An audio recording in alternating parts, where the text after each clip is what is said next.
Welcome to a daily dose of Og. My name is Dave Blanchard. It's my privilege to meet with you each day and to share a little golden nugget from Og Mandino's scrolls. Our last daily dose of Og was recorded on the morning of the funeral of my dear friend, Justin Yates. This one on the morning of my good friend, Chad Wade. We lost both of them in an airplane crash last week, so this scroll is extraordinarily poignant. As we reflect on scroll number 5, I'll live this day as if it is my last. I shared with you those words that are often difficult to hear when you listen to Og narrating the scrolls, when he talks about, "I will beat upon my heart with gratitude and consider all who greeted yesterday's sunrise, who are no longer with the living today." Well, Og had a very challenging time when he came back from World War II, became an alcoholic, lost his first wife and his first daughter to his alcoholism, viewed himself as an abject failure, finally got control of his drinking, remarried, eventually became the editor of Success magazine, and there was invited to write the book, The Greatest Salesman in the World, in which the 10 scrolls are found. I can only imagine some of the thoughts going through Og's mind as he began writing the scroll. All of them were written in one night, so scroll 5 would be somewhere probably around midnight, 1 o'clock in the morning, when these words started to flow. "I will live this day as if it is my last. And what shall I do with this last precious day which remains in my keeping? First, I will seal up its container of life so that not one drop spills upon the sand.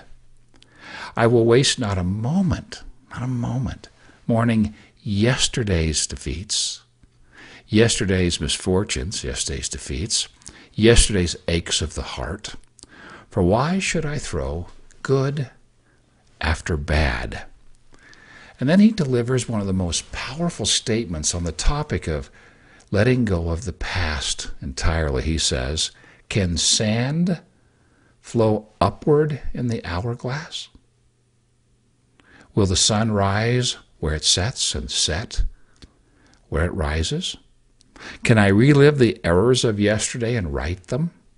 Now keep in mind some of the feelings he harbored from the loss of his wife and his daughter, to whom he was estranged for a lifetime. Can I relive those errors of yesterday and right them? Can I call back yesterday's wounds and make them whole? Can I become younger than yesterday? Can I take back the evil that was spoken, the blows that were struck, the pain that was caused? He not only talks about those things that may have happened to us, he also is talking about the things we may have done to another. He says, "No, I can't. Yesterday is buried forever, and I will think of it no more. I will live this day as if it is my last." Let us ponder today on those things that we've been dragging around in our sack, that have been causing us to waste part of this day. And let us let them go and not waste one moment.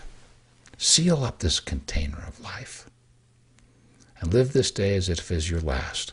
Not because you might die tomorrow. You might. If you do, you'll certainly want to have made this day count. But more importantly, because this is the last time we get this day. Let us not waste it on something that we feel bad about, because it just gives us one more day to feel bad about.